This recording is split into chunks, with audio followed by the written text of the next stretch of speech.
Ils sont 13 sur 14 à qui le président de la République a fait appel pour étoffer son équipe gouvernementale. Les 9 ministres et 4 secrétaires d'État sont astreints par la loi avant leur entrée en fonction de prêter serment devant la Cour suprême.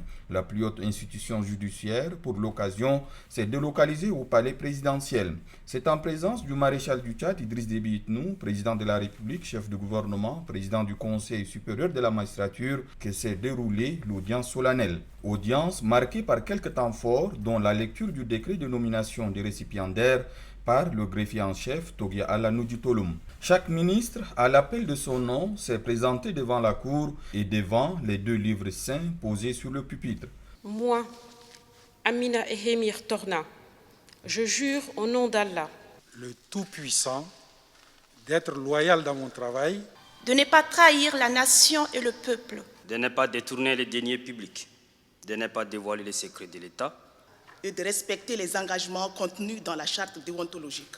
La formule de serment prononcée, chaque ministre est invité à signer la charte déontologique du gouvernement, dont une copie est remise au maréchal du Tchad, Idriss Déby Itnou. Les actes qu'il vient de poser en application des dispositions constitutionnelles sont d'une grande portée, a rappelé dans ses réquisitions le procureur général Mbaye Guedem Kémian. Loin d'être une formalité d'usage, le serment confessionnel auquel vous êtes soumis requiert de vous un engagement fort que vous devez respecter tout le long de votre mission en ayant bien sûr pour maître mot la loyauté dans l'accomplissement des devoirs de vos charges.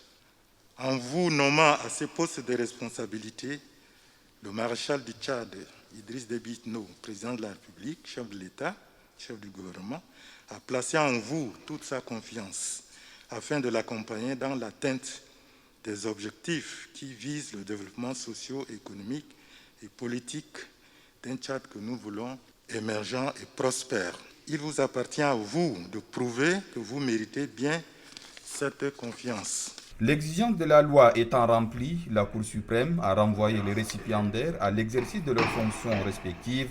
Félicités par le maréchal du Tchad, Idriss Déby Itnou, les nouveaux membres du gouvernement ont désormais à l'esprit qui sont attendus au pied du mur.